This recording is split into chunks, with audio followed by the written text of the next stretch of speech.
안녕하십니까. 행신고 1학기 중간고사 내신 분석을 맡은 손다은이라고 합니다. 다들 시험은 잘 보셨나요? 네, 작년 시험지를 미리 풀어보고 오늘 이번에 시험을 본 학생들은 아마 시험지 받고 조금 안도의 한숨을 쉬지 않았을까 싶어요. 네, 그렇다면 우리 이제 계속 시험 봐야 하는데 앞으로는 어떻게 해야 할지, 이번 시험 문제는 도대체 어떻게 출제되었는지 한번 보도록 하겠습니다. 자, 행신고 시험 범위는 일단 2차 방정식과 2차 함수까지 출제되었고 교과서는 미래엔을 사용하고 있습니다. 시험 범위는 다른 학교들과 비슷하게 평이한 범위로 출제되는 것을 볼 수 있습니다. 하지만 이제 문항을 보니까 자, 객관식 22문항, 논술형 3문항 해서 총 25문항이나 나왔죠? 네, 보통 이제 20문항에서 24문항, 그 24문항도 조금 많은 편이기는 한데 근데 25문항까지 나온 걸 봐서는 조금 더 많이 나온 것을 확인할 수 있어요. 네, 그렇다면 여기서 제일 중요한 게 무엇이었을까요? 그렇죠. 시간 내에 해결할 수 있도록 시간 활용을 효율적으로 하는 것이 무엇보다 중요했겠죠. 문제를 하나 풀다가 막혔는데 거기에서 발목을 잡혀서 막 시간을 허비했다? 그럼 아마 끝까지 가기가 조금 어려웠을 시험지로 보입니다. 네. 자, 다음은 이제 단원별로 문항을 한번 분석해 보았습니다. 자, 단원별로 문항수를 보니 자, 지금 나머지 정리와 인수분해에서 거의 30점 가까운 점수 제일 많이 출제된 것을 확인할 수 있죠. 네, 보통 다른 학교 시험지들을 많이 보면 2차 방정식과 2차 함수에서 거의 비슷하게나 또는 2차 함수에서 더 많이 나오는 경우가 많은데 지금 나머지 정리와 인수분해 단원이 오히려 많은 것을 보면 네, 조금 양상이 좀 다른 것을 또 확인할 수 있습니다. 물론 이제 우리가 여기 단원이 좀 많이 어렵기 때문에 그리고 우리 어디 제일 잘하죠? 1단원 제일 잘하죠? 그래서 여기까지는 아직 의욕 넘쳐서 우리가 공부할 때이기 때문에 같은 문제가 출제되었더라도 앞단원에서 나왔으면 상대적으로 조금 쉽게 느꼈겠죠? 네, 그래서 네, 배점이 높은 단원이 이쪽이어서 그나마 조금 더 쉽게 느낄 수 있지 않았을까 싶습니다. 자, 그럼 이번에는 난이도를 상중하로 한번 나누어 보았습니다. 자, 하 문제 수준은 어떤 것이냐면 자, 교과서, 센, RPM 요 정도 수준의 문제를 풀었을 때 그런 걸 꼼꼼하게 내가 학습을 했을 때 충분히 해결할 수 있는 수준 약 거의 70점 가까이 되죠. 네, 그래서 쉬운 문제 수준이 굉장히 많았습니다.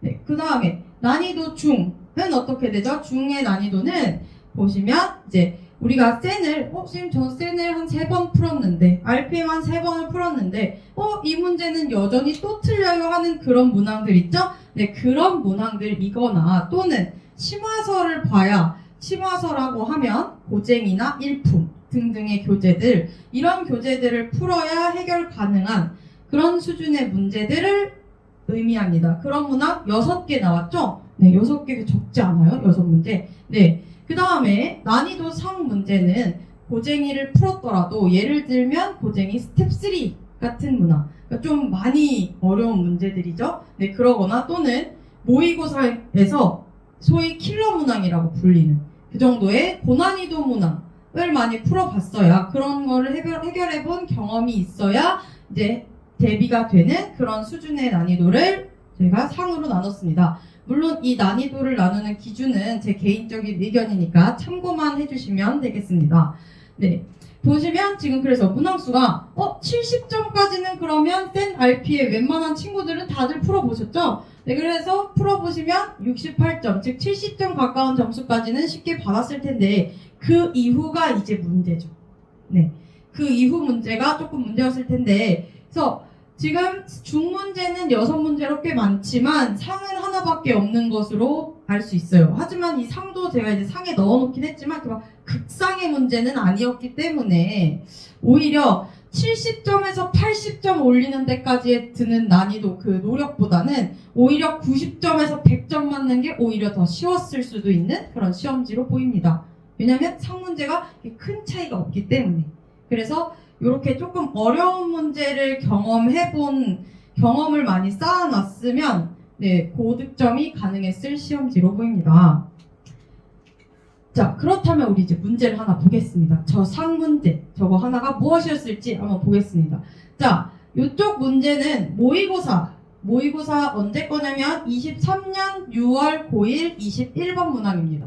자, 여기 문항 출제되었었던 거를 지금 보면 논술형 3번에 2번에 행신고 기출이죠. 네, 논술형 3번 문항에 보면 거의 비슷하게 들어와 있는 거 보이시죠? 그래프 거의 동일하고요. 여기 힌트로 하나 정도, 선분 하나 정도 더 줬네요. 그죠? 네, 근데 지금 이제 글씨 조금만 더 확대해서 한번 볼게요. 자, 이렇게 확대해서 한번 보면, 자, 여기 지금 그래프가 주어졌는데, 여기 마이너스 6x 플러스 6으로 줬는데, 그걸 어떻게 바꿨죠? 보니까 10x, 마이너스 10x 플러스 10으로 살짝 숫자만 변경을 했죠. 네, 그래서 이렇게 숫자 정도 바꾸고 문제를 냈지만, 여기서 차이점은 뭐죠? 지금 보시면, 자, 여기는 지금 기역, 니은, 디귿 문제로 출제가 되었기 때문에, 자, 21번 문항, 이거를 풀 때는 아이들이 이걸 처음 보는 문항이었겠죠? 그래서, 자, 기역 풀어보면서 숫자 넣어서 쉽게 너네 한번 해결해봐. 이거 문제가 말하고자 하는 게 뭔지 한번 느껴봐. 느껴봤어? 그렇다면 원리도 우리 한번 알아볼까? 하고 니은 디귿을 출제하죠. 그래서 디귿이 약간 맛보기용으로 아하 여기서 말하는 게 이런 거구나 라는 걸 느낄 수 있는 기억이 존재했는데 여기는 그런 게 지금 없죠. 네, 그래서 이 문제를 한번 안 풀어본 학생들은 물론 기억이 없다고 해서 못 풀 정도의 수준은 아니지만 이거 접근을 어떻게 해야 되지 하는 마음이 조금 들었을 수는 있어요. 네. 그렇지만 자 이제 보시면 또 뭐죠? 얘는 일정하다 이런 말이 또 써 있으면서 뭐 일정하다 써 있고 뭐 이렇게 써 있으니까 그러면 니은을 딱 보는 순간 K가 없어지나? 약간 이런 느낌. 일정하다 하니까 값이 나오나? 뭔가 이런 느낌 할 수 있지만 자 여기서는 뭐죠? 얘를 바로 값을 구해주세요 라고 했죠. 그러면 값을 구하라고? 나는 K도 모르는데 아무것도 모르는데 처음 보면 이렇게 되었겠죠. 네, 그래서 만약에 이 문제를 모의고사 대비가 충분히 된 학생들은 해결하는데 그 문제가 그 문제인데? 하고 풀었겠지만 만약에 이 문제를 처음 보는 학생들한테는 굉장히 어려웠을 수 있을 문제라고 생각합니다. 네, 그래서 여기서 하지만 이렇게 숫자만 변형되어서 나오기 때문에 모의고사의 어려운 문제들도 포기하지 마시고 경험을 쌓아놓으면 충분히 해결이 가능할 것 같습니다. 네, 그렇다면 이런 문제들이 쏟아지는 행신고 어떻게 내신 대비해야 할까요? 네, 어떻게 해야 될지 한번 보시면 자, 첫 번째 자, 일단은 아까도 말씀드렸다시피 문항수가 굉장히 많았어요. 문항수가 많은 시험지는 어떻게? 우리 시간 관리를 위해서 실전 대비 연습이 많이 필요하겠죠? 네, 그러니까 기출을 실제로 많이들 여러 학교 기출을 다루어 보면서 시간 관리를 어떻게 해야 될지 이럴 때 시간이 모자르면 어떡하고 내가 지금 문제점이 뭐고 어떻게 대비할까 이런 연습이 많이 필요하겠죠.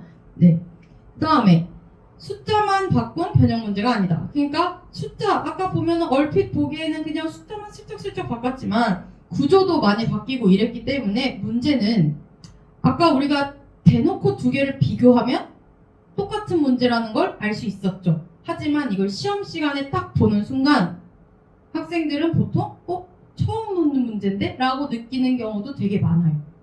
그리고 이제 작년 같은 경우는 이제 프린트에 모의고사 문제를 미리 주어졌기 때문에 그걸 바탕으로 공부할 수 있었기 때문에 나 프린트에서 풀어본 거 똑같은 게 나왔다 하니까 조금 더 안심하고 풀 수 있지만 지금 같은 문항은 이거를 내가 문제지에 그 많은 문제들 중에 하나가 나왔기 때문에 얘가 풀어본 문제인지 아닌지 잘 생각이 안 날 수 있어요. 네, 그래서 그 문제에다가 이게 똑같이 나올 거라는 기대를 하고 공부한다기보다는 문제의 요지를 정확하게 파악해서 이게 무슨 말을 하고자 하는 건지 그걸 파악을 한 다음에 해결하는 연습이 반드시 필요할 거라고 생각합니다. 네. 그래서 이렇게 대비를 차근차근 해 나가면서 우리 기말고사 때는 고득점을 모두 할 수 있도록 파이팅 하시길 바랍니다.